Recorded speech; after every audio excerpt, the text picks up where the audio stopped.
Dans un voyage, ce n'est pas la destination qui compte, mais le chemin parcouru. Je suis Gauthier Zimmerman et bienvenue dans Design Journeys. Design Journeys, c'est le podcast qui part à la rencontre des talents du design francophone.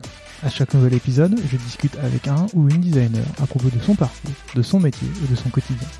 Mon objectif est de comprendre et de vous partager leur processus créatif, leur méthode de travail et leur façon de se réinventer. Bonne écoute! Salut Julien. Salut Gauthier. Je suis très content de te recevoir dans cet épisode de Design Journeys parce que ça fait un moment que j'ai envie de t'avoir dans cette émission, en fait depuis le début. Donc je suis très content de pouvoir enfin te recevoir et de pouvoir discuter avec toi de ton parcours et de tout ce que tu fais aujourd'hui chez Conto. Donc je suis hyper content que tu sois là. Pour les gens qui ne te connaissent pas, est-ce que tu veux bien te présenter s'il te plaît ? Ouais, tout d'abord, également ravi de pouvoir discuter avec toi et merci de ta patience. Je sais que tu as attendu, donc merci encore. Donc, je m'appelle Julien. Ça fait à peu près 10 ans que j'ai la chance de pouvoir faire ce métier-là. Et aujourd'hui, je suis lead product designer chez Conto.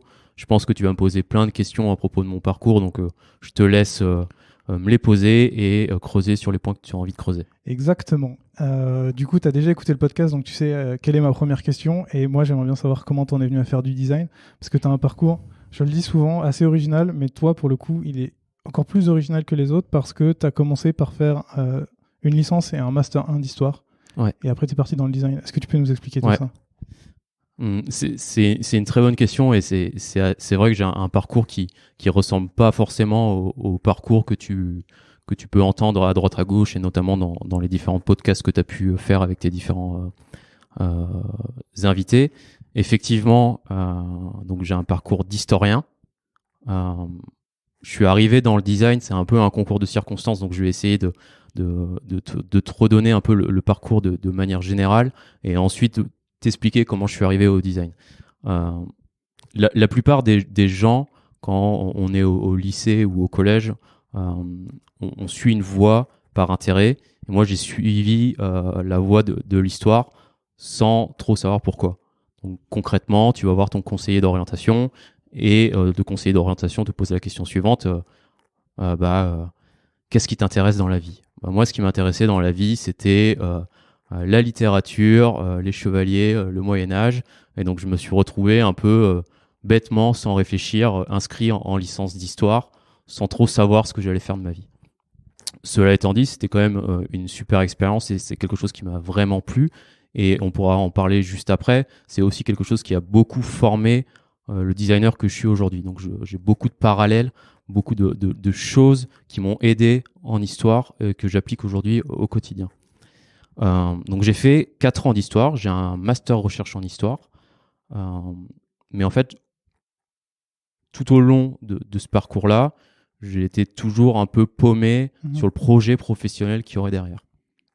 Et un peu par la force des choses, un jour, je suis tombé sur une formation qui s'appelait Master Web Editorial, qui formait en fait au métier de chef de projet et de rédacteur web. Et en fait, je me disais, ok, qu'est-ce que tu as envie de faire de ta vie ? Et je me suis dit, peut-être que ce truc-là, c'est un truc intéressant dans lequel aller et qui me permettrait d'avoir un projet professionnel un peu plus défini. Donc, j'ai passé des concours. Je suis allé rencontrer les différentes personnes du master. J'ai intégré le master et un peu par la force des choses, vu que c'était un master qui formait sur les métiers du web, donc chef de projet, rédacteur, graphiste, je suis tombé un peu dans le design et de par des lectures, notamment des bouquins sur la UX, je me suis décidé, je me suis lancé dans le domaine par le biais de stages et c'est comme ça que je suis arrivé dans le design en fait. Donc un peu un concours de circonstances et je me suis laissé un peu entraîner plutôt. C'est intéressant parce que justement c'est ce que je lisais dans ton parcours, c'est que pendant ce master, tu as fait aussi t'as fait des stages comme tu le disais, en project management, tu as fait du développement et après tu as fait de l'UX. Comment ça t'est venu cette idée de vouloir lire des livres sur l'UX, te cultiver autour de ça ? Parce que je sais que tu es quelqu'un qui lit vraiment beaucoup. Et comment tu faisais pour justement trouver toutes ces recherches et créer en fait ton parcours ? Parce que c'est vraiment ce que tu as fait en fait, tu as créé ton parcours. Du part, un peu une sorte de déformation professionnelle. Donc, mon parcours d'historien, j'étais beaucoup amené à lire. Et donc, quand j'ai intégré le master, forcément, j'ai commencé à aller collecter beaucoup de données, beaucoup de ressources, et je suis vraiment tombé amoureux de la philosophie qu'il y avait derrière le design et derrière l'UX design. Donc j'en ai décidé d'en faire la spécialisation pour mon master. Donc chaque élève dans la formation choisissait une spécialisation, chef de projet, rédacteur, et moi j'ai choisi la spécialisation de UX designer. Donc j'ai écrit un mémoire, j'ai cherché de la ressource, et par le biais de ce mémoire, je suis arrivé à postuler dans certaines entreprises afin de faire un stage. Et c'est là que j'ai commencé vraiment mon apprentissage. Mon apprentissage n'a commencé qu'à partir des stages finalement. Ok. C'est pour ça que tu as fait des stages chez Razorfish, qui est une agence, et après tu es passé chez Viadeo. Et je ne vais pas passer trop de temps sur les stages, si tu m'en veux pas, je vais vraiment passer du temps sur Viadeo, parce que je sais que c'est là où tu as appris pas mal de choses et que ça t'a beaucoup formé. Pour ceux qui ne le savent pas, Viadeo, c'est un ancien concurrent de LinkedIn français. Ouais, c'est ça, ouais. T'as travaillé là-bas, et une chose t'as travaillé sur plein d'éléments, la recherche, la page des entreprises, la recherche des recruteurs quand tu veux recruter quelqu'un. Il me semble que tu mettais sur LinkedIn que c'est cette première expérience professionnelle qui t'a donné envie de connaître les gens et de faire preuve d'empathie. Ouais. Comment tu voyais le design avant cette expérience-là, et comment tu l'as vu après? Parce que tu me parles de lecture, d'avoir appris par toi-même, mais on est d'accord que voir les gens et faire preuve d'empathie, c'est la base même du métier de product designer et du UX designer. Comment ça se fait que tu aies appris ça sur le tard et pas avant, grâce à toutes tes lectures? Mais je l'avais appris avant de par ma formation d'historien, en fait, dans lequel tu es amené à faire de la recherche. Donc c'est la même démarche finalement. En histoire, tu réponds à une problématique donnée que tu choisis, et ensuite tu vas aller faire de la recherche, donc des entretiens, soit avec des chercheurs, soit avec des historiens ou des sources. Tu vas aller faire de la recherche dans les bibliothèques, donc étudier des sources, des récits. Et donc du coup, en fait, c'est quelque chose que j'avais déjà en moi, cette dimension recherche, investigation, creuser un sujet et récolter de la data.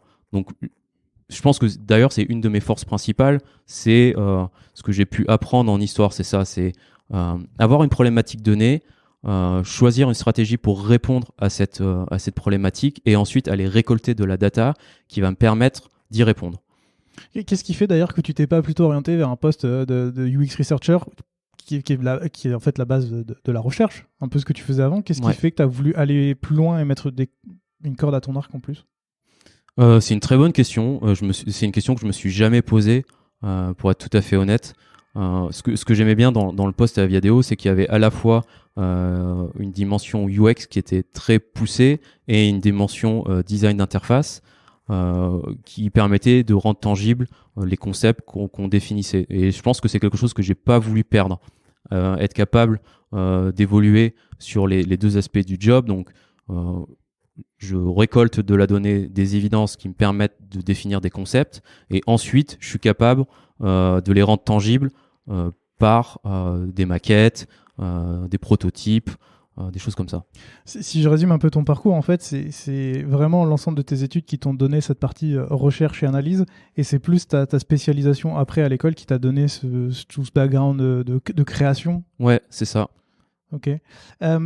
Pour revenir sur Viadeo, vu que toi et moi on se connaît dans la vie privée et qu'on en a déjà discuté, tu me parlais de ta chef qui t'a beaucoup aidé, qui t'a fait grandir, et c'est quelque chose qu'on aborde peu dans ce podcast, qui est le rôle des mentors. Comment cette personne t'a aidé à grandir et qu'est-ce qu'elle t'a apporté? Donc du coup, la personne dont tu parles, c'est Amélie Boucher, qui était la responsable du pôle UX, ou en tout cas du pôle design chez Viadeo. Donc c'est la personne qui m'a donné ma chance professionnelle et qui m'a formé au métier finalement. Donc c'était pas que Amélie, j'ai eu d'autres collègues qui m'ont aidé, notamment sur la partie design d'interface. Mais concrètement, c'est bien onboarder un designer, lui apprendre les méthodes au quotidien et assurer un vrai suivi. Donc j'ai eu la chance d'avoir quelqu'un qui était vraiment là pour moi et qui se souciait de ma progression au sein de l'entreprise. Qu'est-ce que tu dirais aux gens qui nous écoutent et qui sont designers tout seuls dans leur entreprise et qui voudraient justement avoir un peu ces bases et qui voudraient pouvoir grandir grâce à quelqu'un mais qui n'y ont pas accès? Comment tu fais quand tu es designer tout seul pour acquérir toutes ces bonnes pratiques ou... Ouais. Ouais, c'est une super question et je pense que c'est quelque chose qui est très difficile. On va pas se mentir, de trouver un bon mentor. C'est assez rare. Moi, des bons mentors, j'en ai eu quelques-uns. J'ai eu des mauvais managers aussi. On pourra en reparler. Cela étant dit, je pense que quand on n'a pas accès à ces mentors-là, effectivement, déjà, se constituer un socle théorique de parler lecture. Donc, on va beaucoup parler de lecture pendant ce podcast-là, mais je pense que c'est déjà quelque chose qu'on peut faire. Et moi, je privilégierais plutôt les références de la grande littérature design plutôt que les articles Medium. Pourquoi? Et pourquoi parce que souvent, je pense que les articles Medium sont un condensé de réchauffé de ce qu'on a pu lire à droite à gauche. Et surtout parce que je préfère le papier, en fait. C'est pas très objectif comme réponse, mais je préfère le papier pour me l'approprier, gribouiller à l'intérieur des bouquins et essayer d'extraire de la donnée et de pouvoir l'analyser. On en revient toujours à cette partie de recherche et d'analyse. Ouais. Chouette. T'avais peut-être pas fini ta réponse par rapport à tout ce qui est mentoring ou... Alors du coup, le mentoring, donc je te disais, effectivement, le premier pas, c'est déjà de s'intéresser au domaine. Et comment on s'intéresse au domaine? En faisant de la recherche et en lisant des bouquins, des articles à droite à gauche. Ensuite, aujourd'hui, sur le marché français, dans l'écosystème français, il y a quand même pas mal de formations en product design ou en design qui permettent justement d'avoir accès à des mentors. Je ne vais pas faire de la pub. Par exemple, The Design Crew, auquel tu as pu participer. Et par exemple... Dans lequel tu es mentor aussi. Dans lequel je suis mentor aussi. Qui m'a donné justement cette volonté de passer de contributeur individuel à manager. La dimension de partage, justement. Je suis déçu que tu ne cites pas ce podcast aussi, dans la possibilité d'avoir des mentors. Effectivement, c'est un très bon podcast qui peut être une grande source d'inspiration, effectivement. Je te sens moqueur. Après Viadeo, t'es parti en agence. Pourquoi avoir fait ce choix de partir en agence après avoir travaillé dans une entreprise où tu pouvais tout faire en fait? Déjà, je pense que c'était pas forcément un choix qui était réfléchi. Parce que je pense que j'avais encore pas mal de petites choses à apprendre avec Amélie et les différents collègues que j'avais. Alors pourquoi tu as décidé de partir? Probablement pour me tester et pour me prouver que je pouvais faire autre chose, que je pouvais évoluer sans structure, sans mentor justement. Mais je te dis ça a posteriori. Sur le moment, en fait, j'ai saisi une opportunité qui s'est présentée à moi et j'ai foncé. Mais il n'y avait pas vraiment de rationnel, pour être tout à fait honnête, derrière ce choix-là. Ou en tout cas, je m'en souviens plus. Non, mais c'est très bien comme réponse. J'imagine qu'il y a beaucoup de gens qui sont aussi dans ce cas-là, de parfois switcher comme ça. Mais alors pourquoi... tu te dis c'est une opportunité, mais l'agence, tu avais déjà travaillé dedans. Je pense que tu connais les plus et les moins. Qu'est-ce qui t'a donné l'impulsion de te dire ok, j'y retourne? En fait, a posteriori, quand j'ai réfléchi, je pense que donc le rationnel que j'ai pu avoir à un moment, donc qui n'était pas conscient, c'était sortir de sa zone de confort. Parce que quand tu travailles en agence, tu es amené à travailler avec beaucoup de clients sur des typologies de projets qui sont différents. Et je pense que j'avais besoin de voir autre chose et de me tester. En agence, tu travailles sur des rythmes plus soutenus. Tu es amené à beaucoup plus pitcher ton travail. Et je pense que c'était quelque chose que je voulais, en fait. C'était me tester. Donc, grosso modo, si on réfléchit, je pense que Viadeo, c'est là où j'ai acquéri les fondations théoriques de l'expertise en design. Ensuite, l'expérience en agence, c'était la mise en pratique dans un autre contexte, sans support et relais méthodologique. Parce que quand tu es en agence, même si tu as des managers, tu es un peu livré à toi-même sur des projets avec des clients. Ok. Par rapport à tout ce que tu as dit, tu t'aimes passer du temps à chercher, à fouiller, à comprendre les gens. j'ai eu plusieurs personnes dans ce podcast qui m'en ont déjà parlé de l'agence et qui étaient plutôt dégoûtées à la fin ou en tout cas un peu déçues parce que les agences, c'est pas vraiment le meilleur endroit pour s'épanouir en tant que UX designer. Et je pense surtout à toute la partie aller voir des utilisateurs, parler avec eux, essayer de comprendre. Ouais. C'est quelque chose généralement qui est difficile à pitcher à des clients. Comment toi, qui adore la recherche et qui passe du temps à faire ça, comment tu as pu, j'ai envie de dire survivre en agence, mais comment tu as fait pour t'y épanouir pleinement? Bah, j'ai très bien survécu et en fait, j'ai pas fait grand-chose parce que donc l'agence dont on parle, c'est Nuren. Et en fait, dans les équipes Nuren, on avait ce qu'on appelle des... alors attends, j'essaie de me ressouvenir du terme, des planeurs stratégiques. Et ces planeurs stratégiques étaient d'anciens sociologues. Donc j'ai un très bon ami, d'ailleurs peut-être que tu pourras inviter à ce podcast. C'est difficile à dire. Ouais, c'est très difficile à dire. Et donc du coup, la dimension recherche était déjà présente chez Neuron. Donc c'était même pas une question qui se posait. On en faisait sur tous les projets via les planeurs strat. C'est eux qui faisaient la recherche ou tu étais avec eux? Ça dépend des projets, mais c'était quelque chose dont ils étaient responsables, mais sur lequel où on pouvait les accompagner en support. Là où il y avait vraiment une responsabilité pour le designer, c'était sur les tests utilisateurs.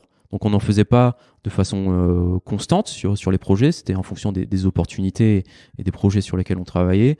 Mais la responsabilité des designers, c'était vraiment de créer cet environnement de test pour aller tester les solutions sur lesquelles on travaillait. Donc il y avait une méthode qui était vendue à Neuron, qui était achetée par les clients, donc il n'y avait pas besoin pour moi d'aller faire de l'évangélisation sur les tests utilisateurs. Donc d'une certaine façon, très chanceux aussi là-dessus. Oui, j'avoue, tu as eu pas mal de chance là-dessus. Alors qu'est-ce qui fait que après 2 ans en agence, tu as décidé de partir à nouveau? Là, c'est encore un concours de circonstances. En fait, quand j'ai commencé ma carrière avant Viadeo, j'ai fait pas mal d'entretiens à droite à gauche. Et un de ces entretiens-là, c'était chez Adobe.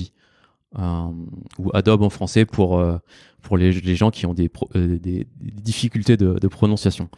Et en fait,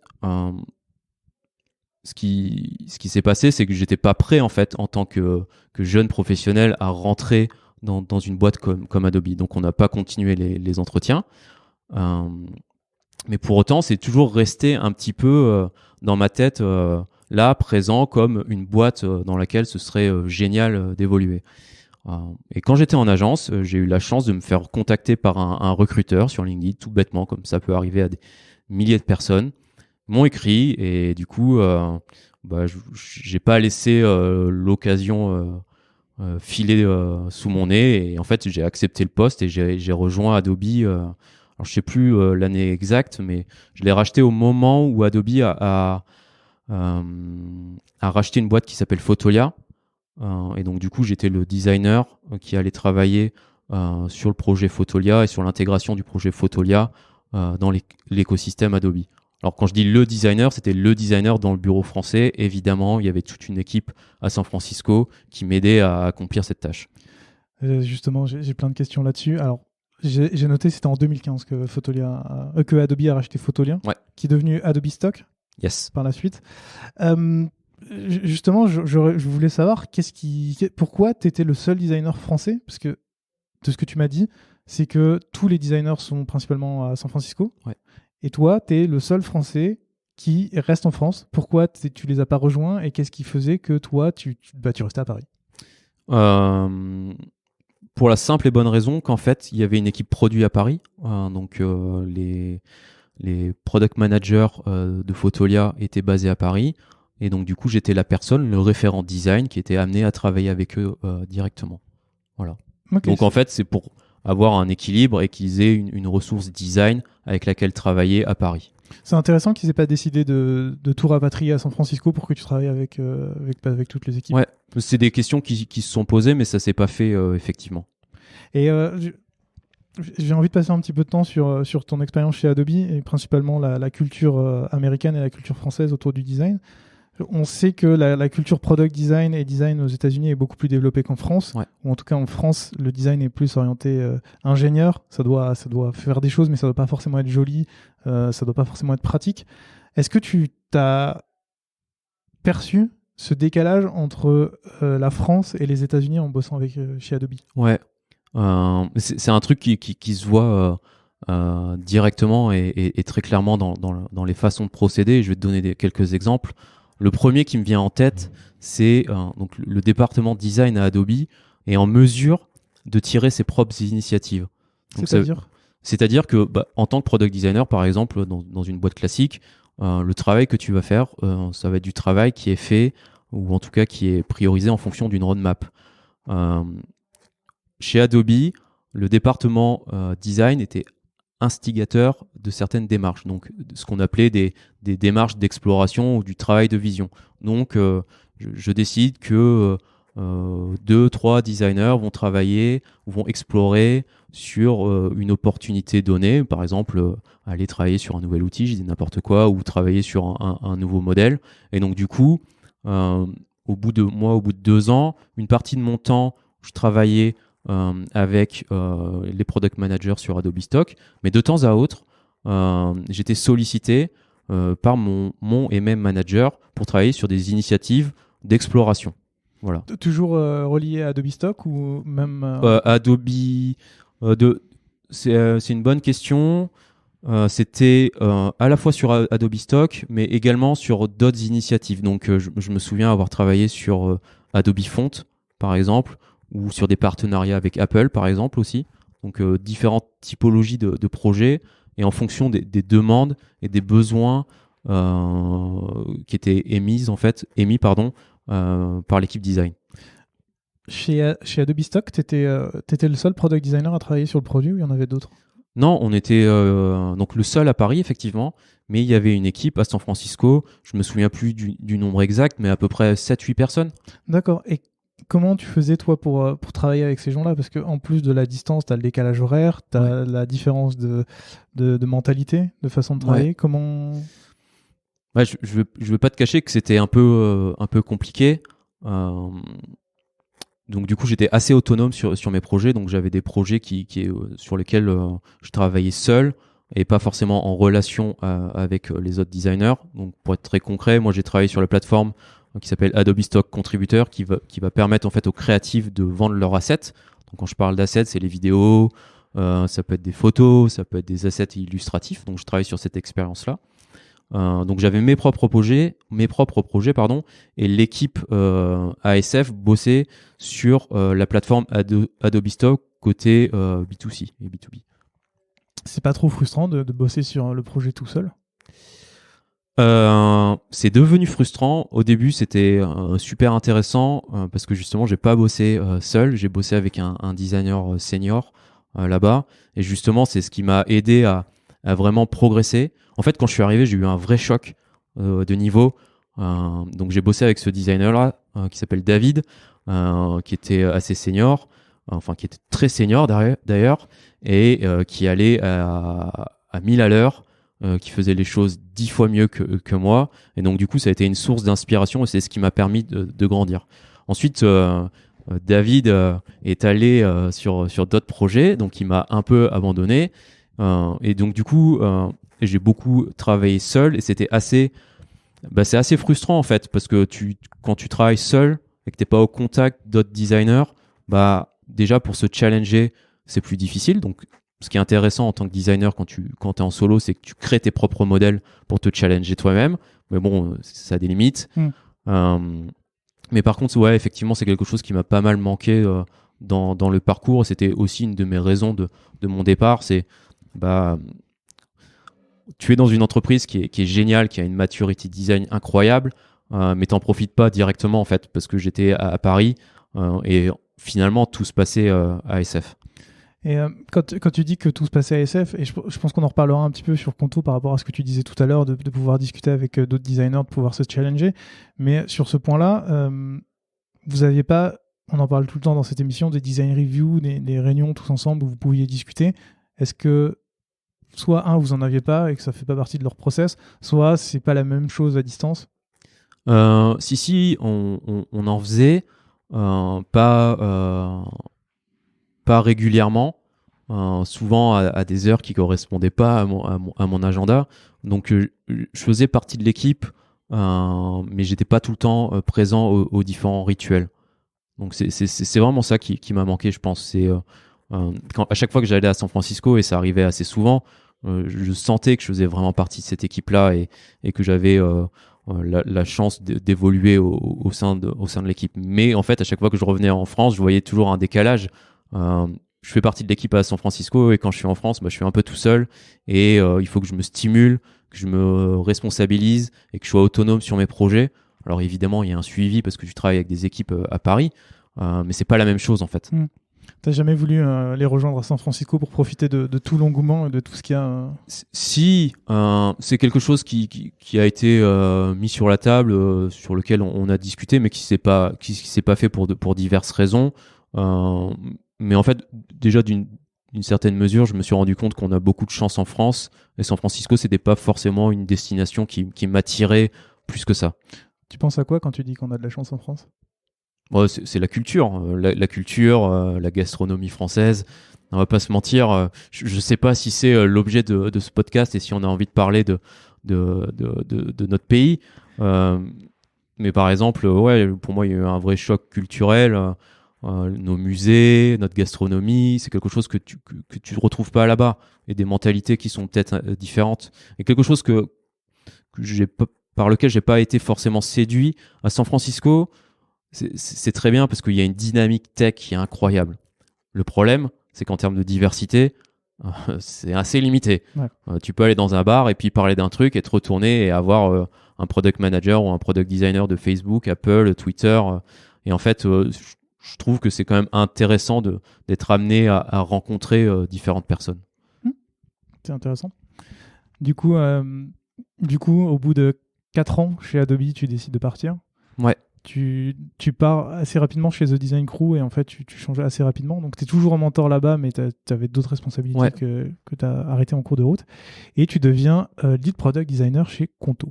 Ouais. À partir de... il y a un an. Il y a un an pile poil, ouais. Est-ce que tu peux nous présenter Conto, s'il te plaît ? Ouais, je peux faire ça. Donc Conto, c'est une entreprise qui a été fondée en 2016.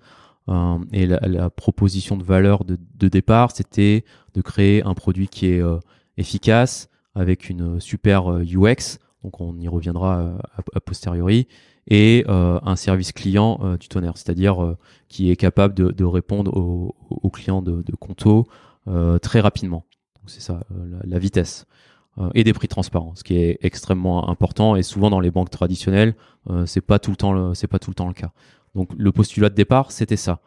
Donc aujourd'hui, Conto a un peu plus évolué.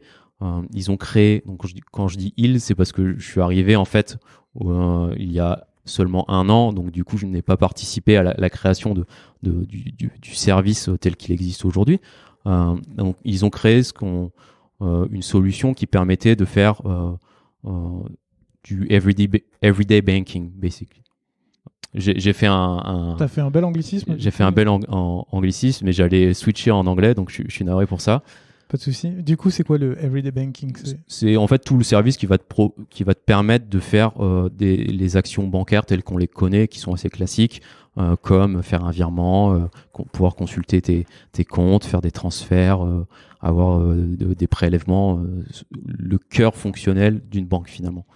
Et aujourd'hui, on a pour ambition d'aller au-delà de ça, de créer un service qui est plus intelligent, qui va devenir une solution financière, qui va venir accompagner les entreprises. D'accord. Tu m'as pas répondu juste à une question. Je sais que vous êtes en France. Ouais. Vous êtes dans quel autre pays aujourd'hui ? Donc, on est dans différents pays. Donc, on est en France, en Allemagne, en Italie, en Espagne. Tu m'as aussi posé la question sur les collaborateurs. Ouais. Pour être tout à fait honnête, je veux pas dire de bêtises, mais et je crois que je vais en dire une grosse et je vais peut-être me faire tirer les oreilles par le service RH de Conto après, mais je pense que c'est environ 300, mais je suis vraiment pas sûr. T'inquiète pas, c'est toujours la question où les gens me donnent toujours un chiffre approximatif. Mais je te pose ces questions-là pour un peu savoir, pour préparer la suite, pour quand on va commencer à parler d'évangélisation, de recherche utilisateur à l'étranger, etc. On y reviendra. Parce que j'aimerais bien comprendre ce que toi tu fais là aujourd'hui, parce que Conto a mis, c'est une des boîtes de l'écosystème startup en ce moment qui a investi très très tôt dans le design, très très tôt dans l'expérience utilisateur. Donc toi, tu arrives, ça fait 4 ans que la boîte existe. Il y a déjà plusieurs product designers qui sont là, qui travaillent sur le produit. Toi, quand tu arrives en tant que lead, c'est quoi ton but? C'est quoi tes missions? C'est quoi ton objectif? Ouais. Donc du coup, Conto est une entreprise qui est en train de grandir à vitesse folle. Et moi, mon rôle, en fait, ni plus ni moins, c'était de structurer l'équipe et de l'aider à grandir.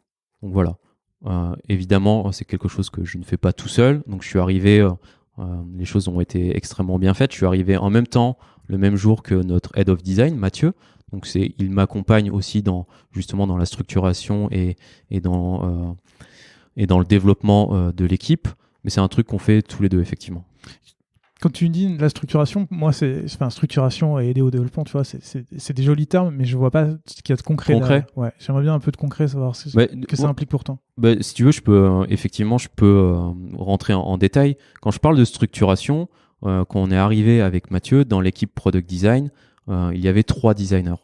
Donc, quand tu as 3 designers pour une entreprise qui va vite, la première mission du manager, c'est gérer les priorités et 2, éteindre un peu les feux.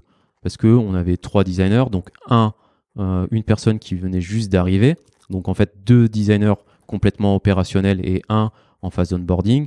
Donc le but du jeu, c'était calmer un peu la situation pour la stabiliser et ensuite construire derrière.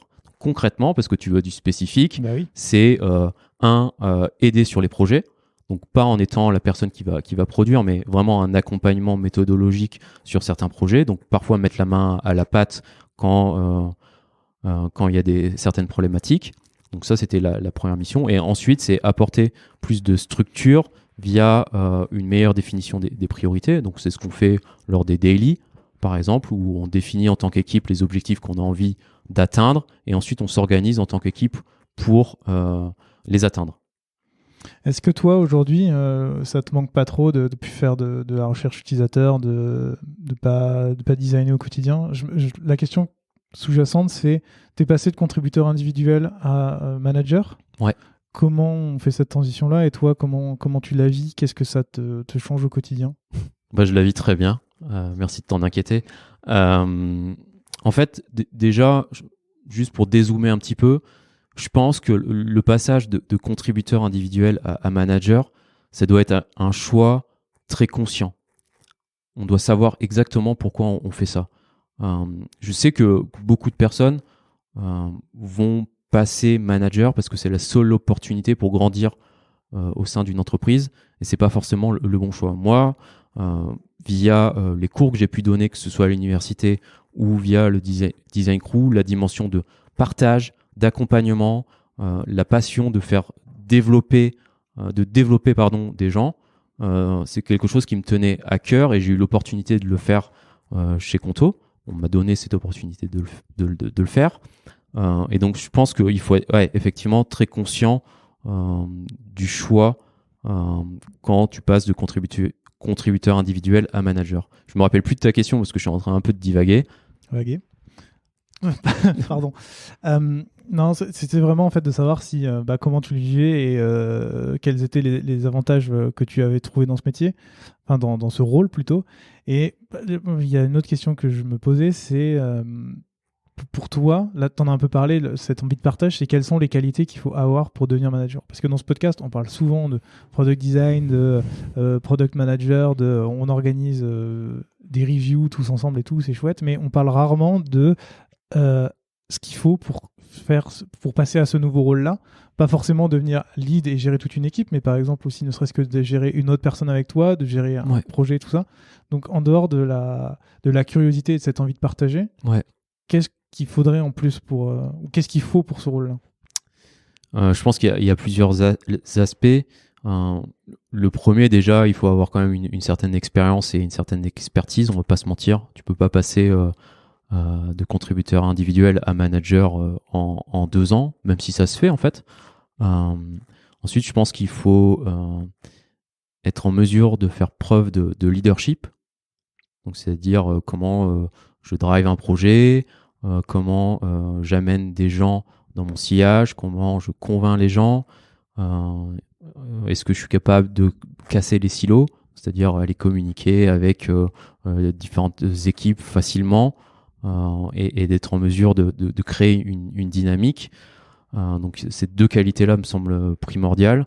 Tout à l'heure, quand on en discutait, j'en avais mentionné une troisième que j'ai oubliée. L'empathie. L'empathie. C'était plutôt, je pense, qualité, c'est la passion pour les gens, en fait. C'est s'intéresser aux gens et avoir la volonté de transmettre son savoir. Donc c'est une question de posture, finalement, pas forcément une compétence à proprement parler. Et ça revient un peu à ce que je te disais tout à l'heure, c'est quand on fait le choix de passer de contributeur individuel à manager, ça doit être un choix très conscient. Ça doit pas être l'unique façon de progresser dans sa carrière. Oui, parce que j'imagine que j'imagine que ce que tu sous-entends là, c'est qu'il y a beaucoup de gens qui pensent que pour progresser en tant que product designer, il faut forcément devenir lead product designer à un certain moment, alors que tu pourrais très bien te spécialiser ou monter en compétence sur certains points. Exact. Ouais, je pense qu'il faut...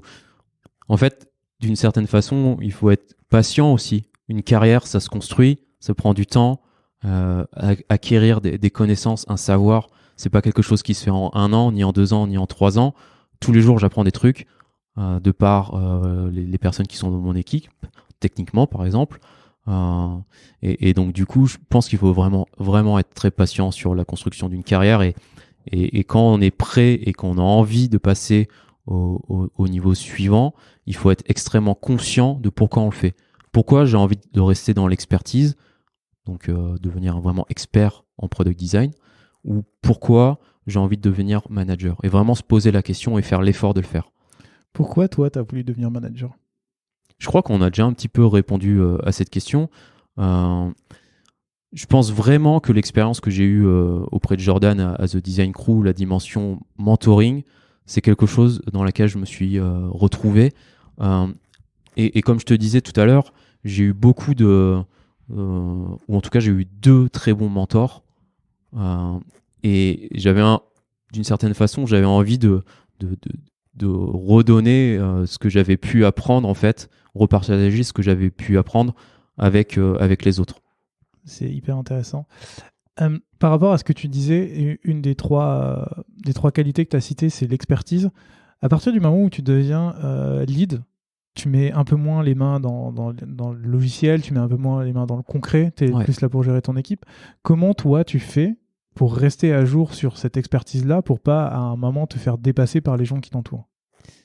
D'ailleurs, en fait, c'est pas grave, en fait, de se faire dépasser par les gens qui t'entourent, parce que moi, mon rôle, c'est pas d'être meilleur techniquement que les gens dans l'équipe, c'est de les accompagner au quotidien pour qu'ils soient en réussite.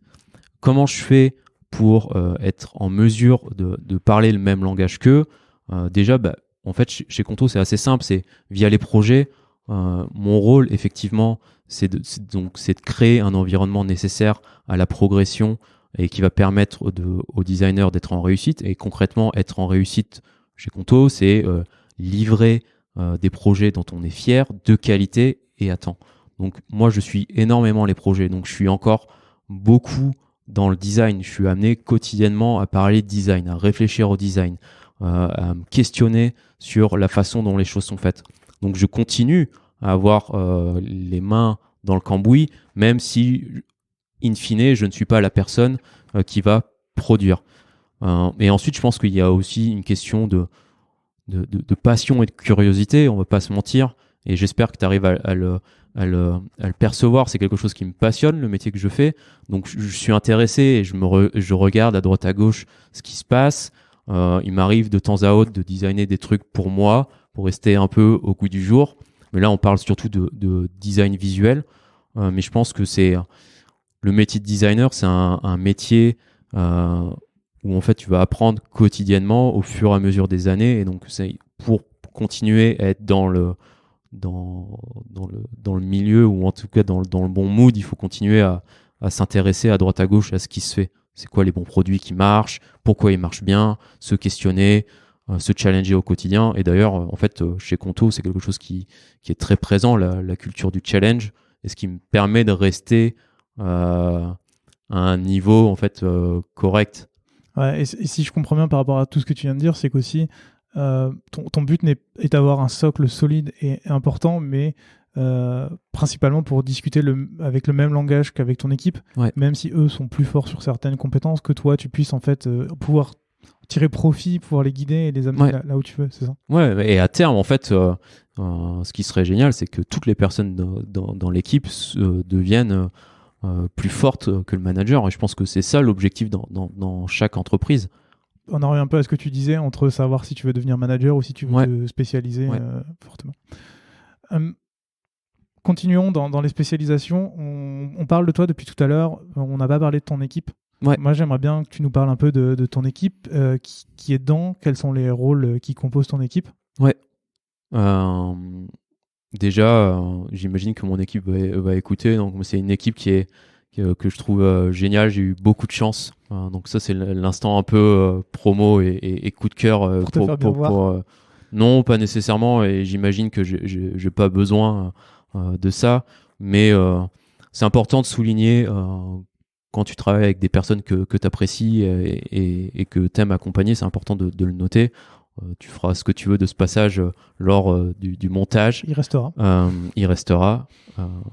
Donc du coup, je te disais, ta question c'est parle-moi de ton équipe, comment elle est structurée, c'est ça? Exactement. Donc, quand je suis arrivé chez Conto, l'équipe était composée de 3 personnes et aujourd'hui elle est composée de 8 personnes. Donc tu vois déjà qu'il y a eu un certain développement. Qu'est-ce que tu veux savoir précisément? Je sais que chez vous, vous avez, comme tu l'as dit tout à l'heure, un head of design. Toi, Ouais. tu es lead product designer. En Ouais. dessous, dans ton équipe, je veux savoir combien vous êtes, quels sont les rôles. Donc, tu Ouais. viens déjà d'y répondre en partie, mais quels sont les rôles? Est-ce que tu ne gères que des product designers? Est-ce que tu as des user researchers, des copywriters, enfin des UX writers, UX copywriters? Ok. Parce que j'imagine que tu n'as pas la partie brand design, Ouais. qui est à part, mais j'aimerais bien savoir, vous, comment vous êtes structuré. Ok, qui fait quoi et qui est qui. Ok, Exactement. donc je vais repartir un peu d'en haut. Donc aujourd'hui, on a un studio design qui est composé d'environ d'une vingtaine de personnes. Donc on est passé de 6 à 20, donc c'est quand même assez costaud en un an. Ouais. Et donc du coup, dans ce studio design, tu vas trouver différentes expertises. Comme je te disais, à la tête du studio, on a Mathieu. Et ensuite, tu as les différentes expertises qui sont les suivantes: product design, brand design et UX copywriting. Tu vas retrouver dans l'équipe product design 8 personnes, comme je te disais. Dans l'équipe brand design, à peu près entre 8 et 10 personnes aussi, parce qu'on fait appel à des personnes qui travaillent avec nous en freelance. Et dans l'équipe copywriting, alors je suis pas sûr des derniers chiffres, parce que malheureusement, tu sais, la plupart du temps, je suis en remote et j'ai pas l'occasion de rencontrer toutes les personnes. Mais je crois que nous avons à peu près 3 UX copywriters. Donc moi, je m'occupe exclusivement de la partie de la partie product design aujourd'hui. Très bien. C'est intéressant parce que c'est plutôt siloté. En tout cas, particulièrement entre la UX copywriting et le product design, où généralement, dans la plupart des discussions que j'ai eues, le copywriting est intégré directement à l'équipe product design. Qu'est-ce qui fait que vous avez cette séparation-là? C'est une organisation parce qu'en fait, il n'y a pas de silo, parce qu'on est amené à travailler finalement avec l'équipe brand design et l'équipe UX copy sur tous les projets. Donc, il y a une vraie collaboration. Et, c'est juste une façon de découper et d'organiser l'équipe. Et ça, c'est pas quelque chose qui se sent et qui est retranscrit dans les projets en fait. D'accord. Alors justement, tout à l'heure, tu m'as présenté un peu les locaux de Conto et votre bureau. Ouais. Dans ces bureaux-là, vu qu'en ce moment on est en pleine période Covid, il n'y a pas grand monde normalement. Vous êtes tous là, donc toute l'équipe que tu viens de décrire est là. Ouais, donc là, ce que tu as vu, c'est des bureaux, je sais plus combien il y a de place, mais je crois qu'on ne rentre pas tous dedans maintenant. Mais effectivement, les moments où on a eu la chance d'être tous présents, on était dans le studio, et ça a pour vocation, j'ai du mal un peu à me projeter sur l'avenir, mais tu as pu observer qu'il y avait différentes tables, chaises à droite à gauche, et donc du coup, on va aller prendre l'espace nécessaire dans le futur. Justement, en parlant du design studio, donc du coup, par rapport à ce que je constate, c'est que l'idée à terme, c'est que tout le monde soit au même endroit, que tout le monde puisse discuter. Ce que tu disais tout à l'heure aussi, se challenger.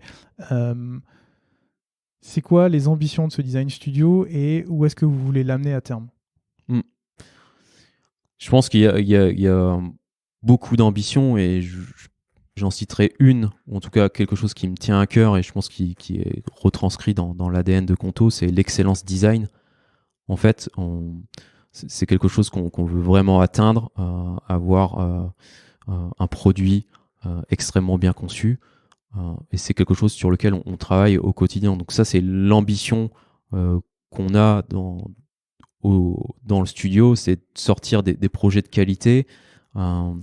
Et au-delà de sortir des projets qui sont livrés à temps et en heure, ce qui est extrêmement important, évidemment, c'est des projets dont on est fier. Donc on travaille au quotidien pour se challenger et aller au-delà de ce qui est évident, au-delà de ce que les autres peuvent faire. Donc quand je dis les autres, c'est les compétiteurs. Comment on peut mieux faire, comment on peut aller plus loin. Et comment on fait ça? Comment on fait ça? Je pense naturellement en se challengeant énormément, en se questionnant sur la façon dont on fait les choses, pourquoi on le fait de cette façon-là.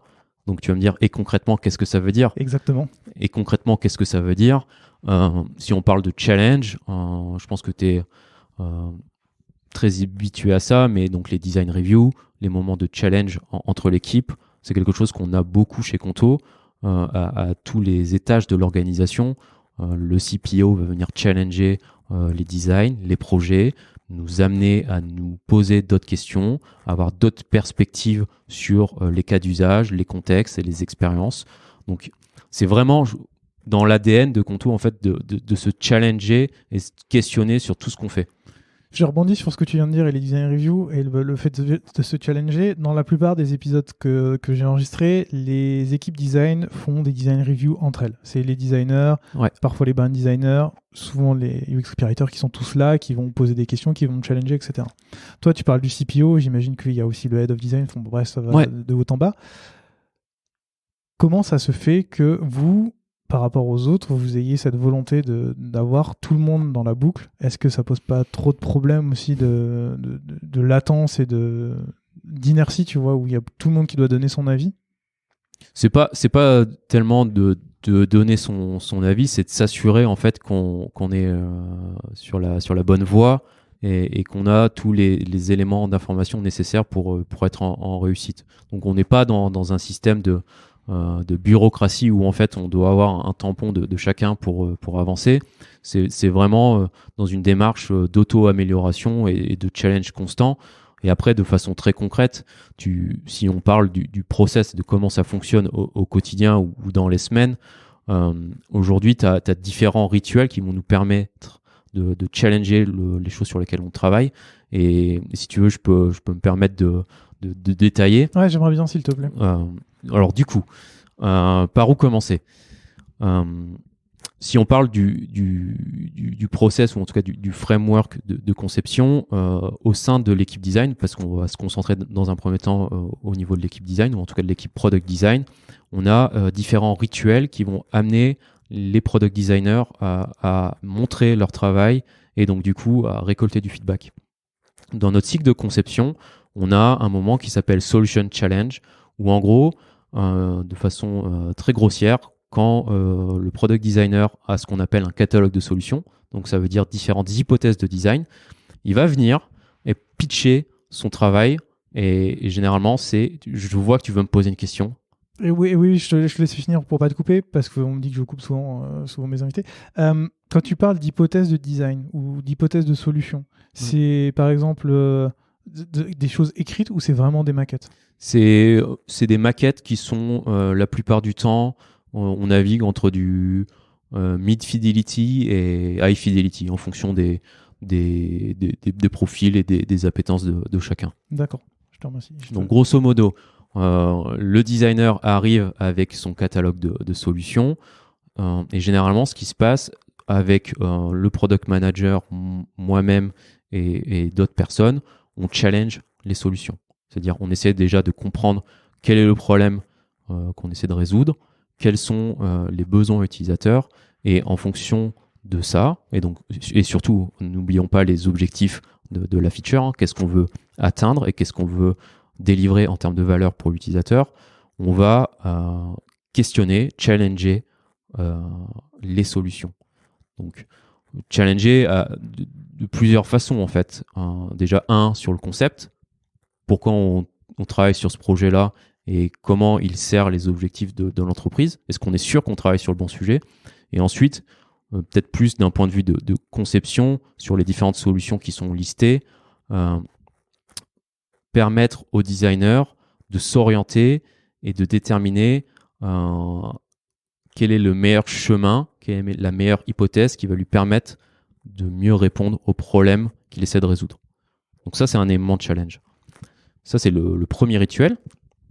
Donc ensuite, le designer repart avec son catalogue de solutions, il va travailler avec les ingénieurs, il va choisir une solution sur laquelle se diriger. Quand tu dis travailler avec les ingénieurs, ça veut dire qu'il va voir les ingénieurs pour leur proposer différentes solutions de ce catalogue-là et voir ce qu'il est possible de faire facilement ou pas, c'est ça? Ouais, c'est ça. En fait, les équipes de conception, et quand je parle d'équipe de conception, c'est product manager, product designer et ingénieur, donc front-end et back-end, travaillent main dans la main sur les projets. Donc, ils sont amenés à se côtoyer, à se challenger. Et il y a différents rituels.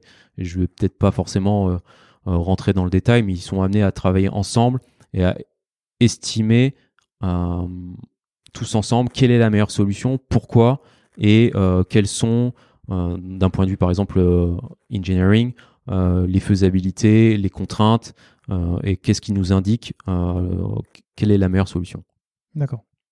Mais je t'ai peut-être coupé un peu trop tôt, il y a sûrement d'autres étapes.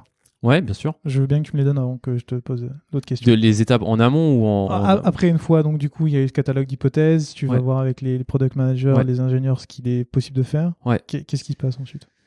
Qu'est-ce qui se passe Donc, du coup, on est dans le monde où la personne a choisi une solution, c'est ça? A priori, oui. Alors, attends, je vais te poser ma question tout de suite, ça sera plus simple. À quel moment interviennent les tests utilisateurs là-dedans? Parce que j'ai l'impression que de ce que tu viens de me raconter, c'est il a un catalogue de solutions, vous vous retrouvez, vous essayez d'aiguiller pour savoir quelle est la meilleure solution par rapport aux objectifs, etc. Ensuite, tu vas avec les ingénieurs et tu essayes de voir laquelle est techniquement plus facilement faisable. Là, qu'est-ce qui se passe? Est-ce qu'il va retravailler ou est-ce qu'à un moment, il y a quand même les utilisateurs qui interviennent? Comment les utilisateurs, ils peuvent intervenir en amont lors de la phase de recherche parce qu'il y a une phase de recherche qui est faite sur les projets. Phase de recherche qui est faite soit par le product manager, soit par le product designer. Donc la plupart du temps, ça va être des entretiens utilisateurs. Donc discuter des problèmes qu'ils rencontrent et essayer de déterminer les besoins ou en tout cas les découvrir. Ensuite, la personne travaille en collaboration avec son équipe de conception, définit un catalogue de solutions, choisit une solution et décide d'avancer. Donc dans le cycle d'itération classique, en fait, j'ai fait plein d'explorations. Celle-ci me semble la plus appropriée et celle qui répond le mieux au problème. Je pars en design production. Et les tests utilisateurs, qui n'arrivent pas tout le temps, arrivent à ce moment-là. Donc, une fois que j'ai une solution qui est prête à être testée, qui a un niveau de fidélité quand même assez avancé pour permettre aux utilisateurs de se projeter.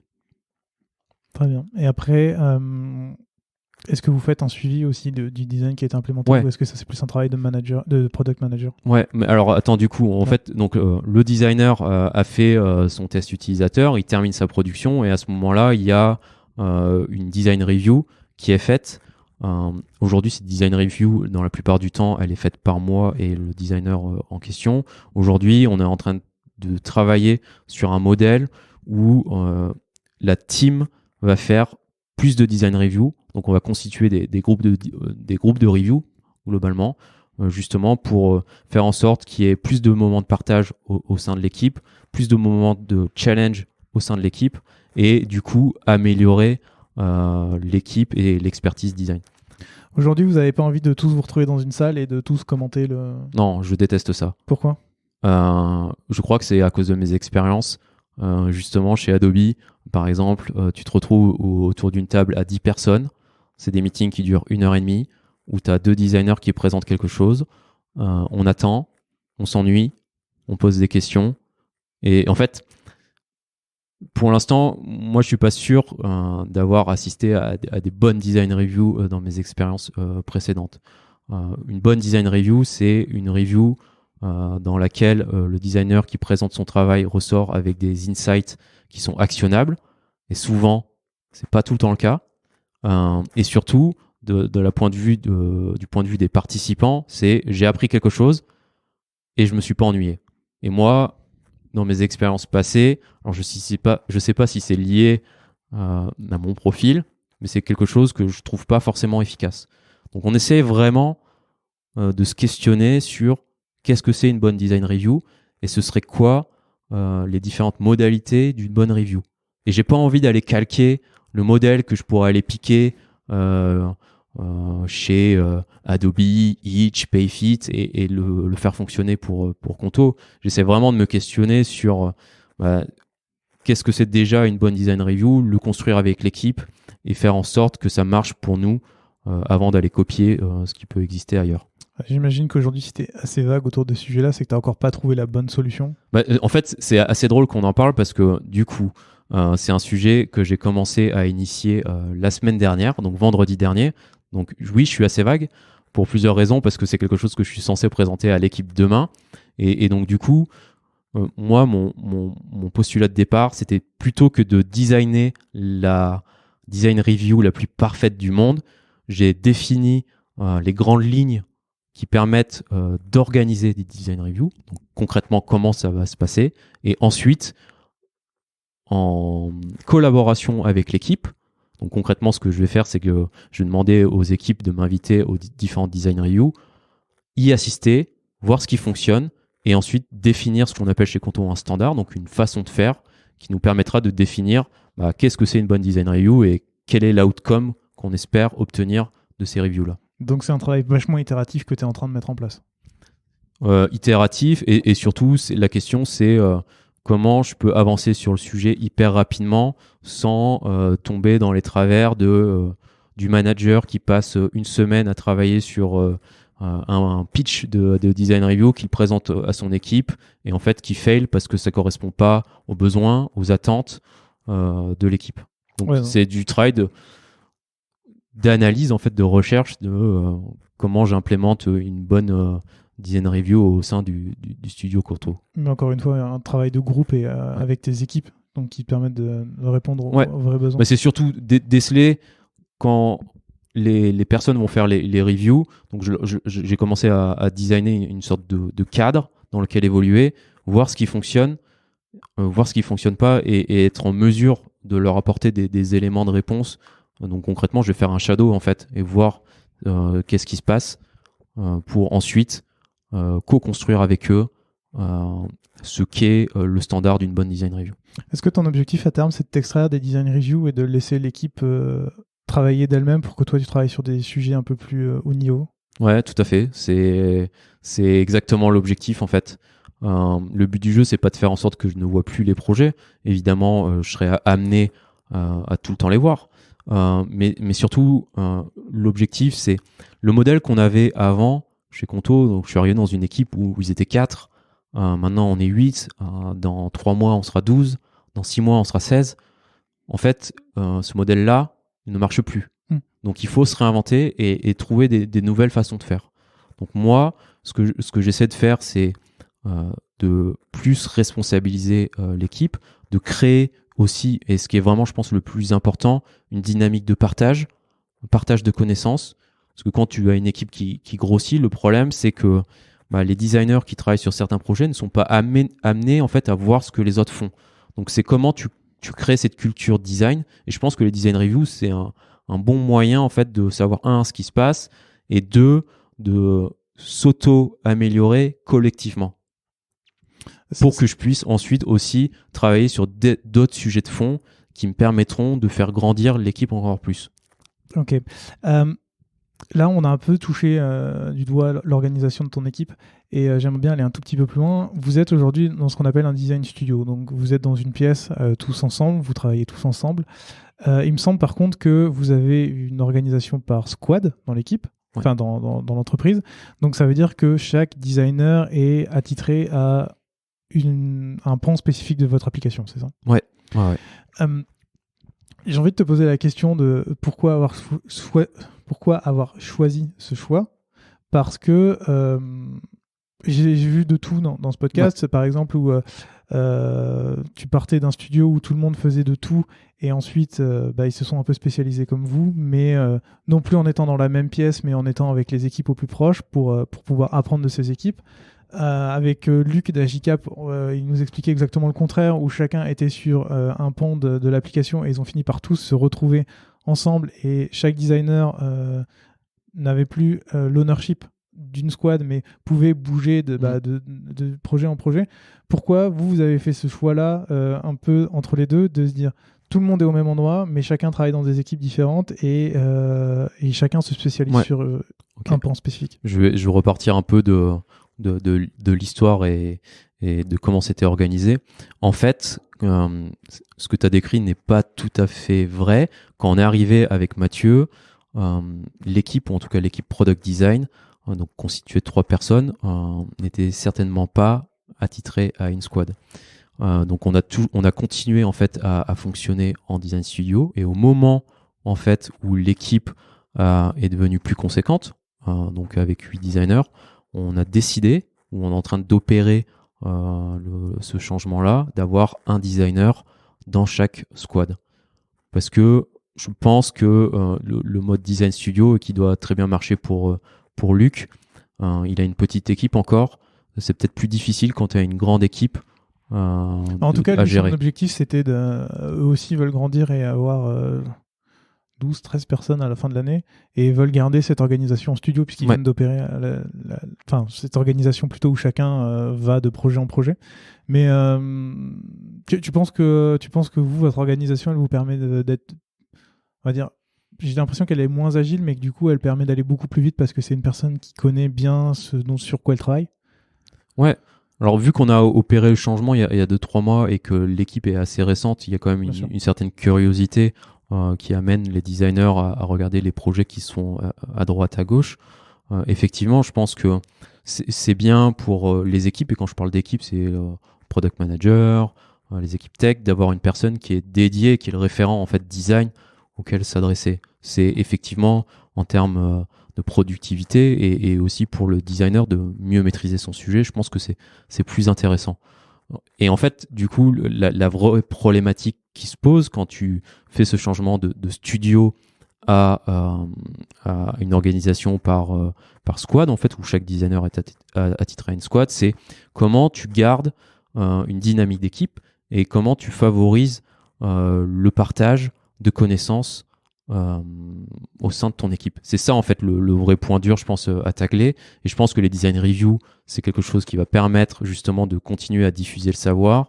Le fait d'avoir des rituels de partage hebdomadaires au niveau du studio permet aussi de diffuser le savoir, et de permettre aux designers d'être plus rattachés à aux ambitions et à la vision de l'entreprise et aux différents projets. Ça marche. Je vais encore quelques questions qui vont être un peu plus décousues que ça va être moins une conversation, parce que c'est quelques questions qui me restent et que j'aimerais bien te poser. Ton équipe, elle va grandir. Aujourd'hui, vous êtes 8, c'est ce que tu me disais. Ouais. Votre objectif, c'est d'être une vingtaine, c'est ça, à la fin de l'année? En tout cas, c'est de doubler l'équipe product design. On a un certain rythme de recrutement à respecter, effectivement. Et c'est uniquement des product designers?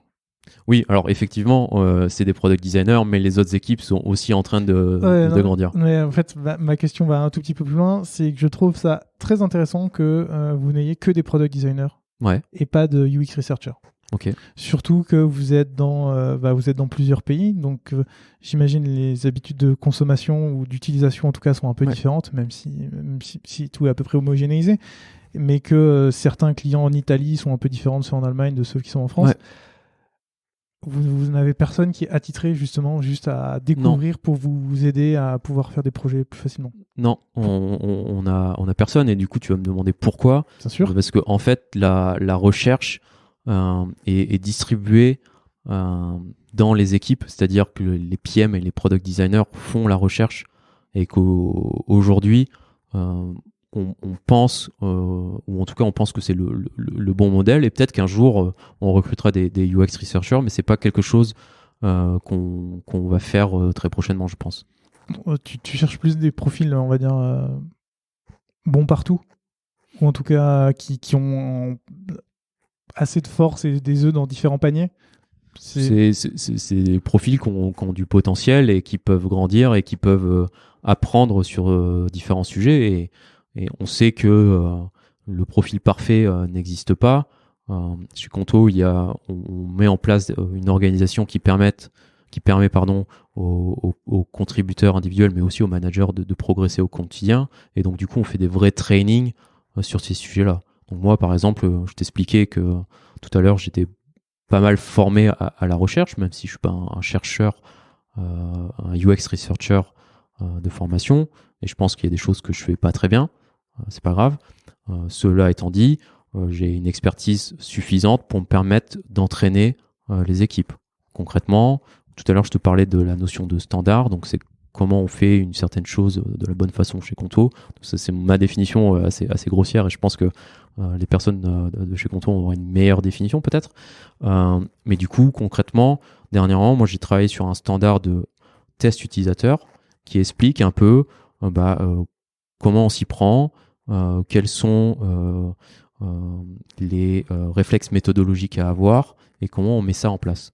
Donc moi, mon but justement, c'est de diffuser ce savoir, d'entraîner l'équipe et de faire en sorte que l'équipe grandisse sur le sujet de façon autonome et diffuse le savoir. C'est-à-dire que ce qui est intéressant, c'est admettons que tu entraînes des designers sur la recherche utilisateur, sur le test utilisateur. Ce qu'ils vont faire de façon naturelle, ils vont aller diffuser le savoir auprès des autres équipes. Et donc du coup, le product manager à terme sera également entraîné sur les tests utilisateurs. Est-ce que là tu parles de la recherche, c'est toi qui l'amène, enfin c'est toi qui expliques ces standards-là. J'imagine que dans ton équipe il y a aussi d'autres personnes qui créent des standards, qui le diffusent aux autres. C'est pas uniquement du management vers les équipes, mais aussi des équipes entre elles. Ouais. Il y a une vraie démarche d'amélioration continue, et en fait dès qu'on voit qu'il y a une opportunité d'amélioration sur un sujet, on incite les équipes à se questionner et à créer des nouvelles façons de faire. T'en as parlé un tout petit peu avant avec les designers qui, quand ils font de la recherche, vont voir les product managers et vont essayer de diffuser ce savoir. Est-ce que c'est quelque chose que vous faites au niveau de toute l'entreprise pour essayer d'évangéliser autour du design?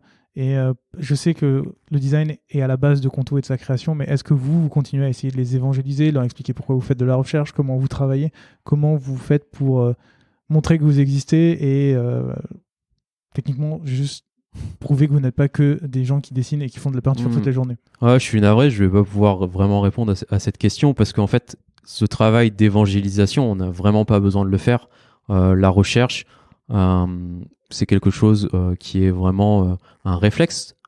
Donc, c'est mettre le client au centre en fait de la démarche, et c'est dans l'ADN de Conto en fait. C'est ce qui fait sa réussite. Et en aucun cas, je suis obligé d'aller expliquer à un tel quels sont les intérêts de la recherche. Donc, d'une certaine façon, et je souris quand je dis ça, et ça ne va pas être visible pour les auditeurs, mais je n'ai pas à faire ce travail-là, et c'est pour ça que j'ai rejoint Conto en fait. C'est que j'ai senti, parce que ça me fatiguait un peu de passer mon temps à évangéliser certaines choses, qu'aujourd'hui chez Conto, ou en tout cas dès sa création, le design était au centre des process de travail, et d'une équipe qui est une équipe primordiale au succès de l'entreprise. Super. Donc en fait, moi, si je résume un peu toute cette discussion, c'est que toi, en tant que manager aujourd'hui, ton but c'est juste de faire grandir les équipes et de pas te poser sur des questions un peu où tu as besoin d'expliquer quel est ton métier, ce que tu fais, pourquoi c'est important dans la boîte. Toi, ton but c'est d'aller à l'étape d'après et de faire en sorte d'accélérer le plus vite possible pour pouvoir délivrer toujours plus de valeur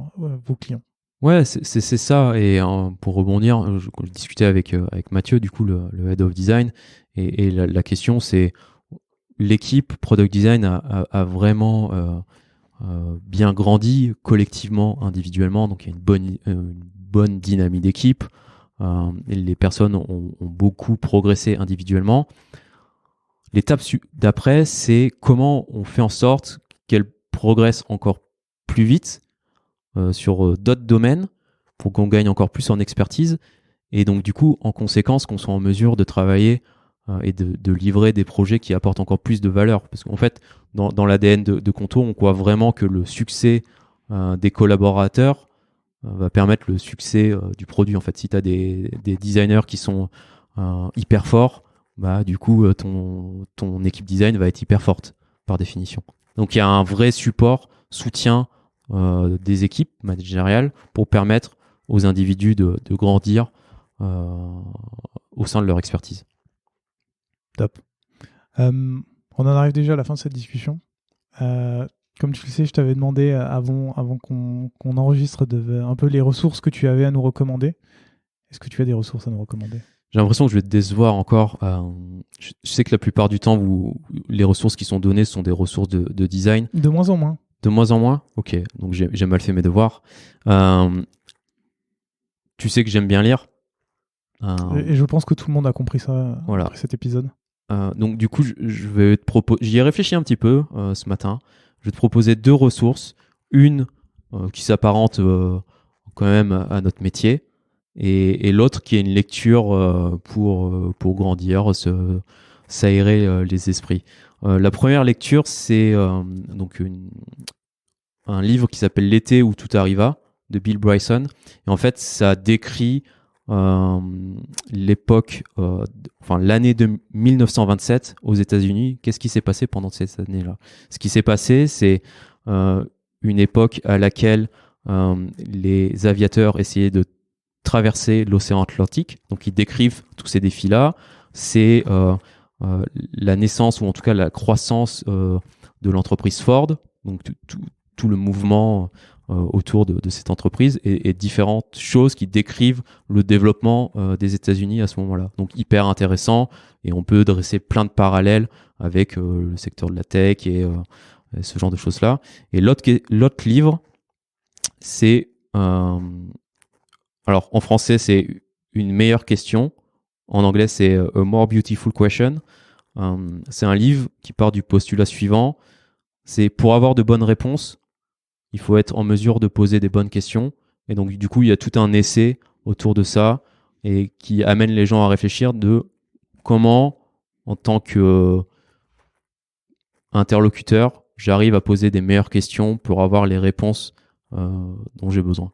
Et donc, du coup, c'est assez intéressant parce que en recherche utilisateur, poser, par exemple, des bonnes questions te permet de mieux découvrir les besoins de tes utilisateurs. Quand tu es un manager, poser de meilleures questions te permet également de donner des perspectives différentes à tes équipes, etc., etc. Bah, tu m'as pas du tout déçu, c'est des super recommandations que tu nous donnes pour la fin de cet épisode. Julien, s'il y a des personnes qui veulent te contacter, on les renvoie vers quoi ? LinkedIn, Twitter ? LinkedIn ? Ouais. C'est très bien. Ça marche, et ben le lien sera dans la description avec tout ce qu'on s'est dit aujourd'hui, tout sera à nouveau dans la description. Merci beaucoup Julien pour le temps que tu m'as accordé. Je t'en prie, c'était un plaisir. Super, et ben à très bientôt. À bientôt. Salut.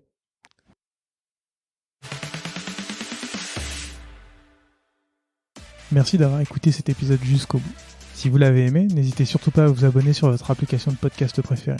Vous pouvez aussi mettre 5 étoiles sur Apple Podcast, c'est ce qui m'aide le plus à faire découvrir l'émission. À très bientôt.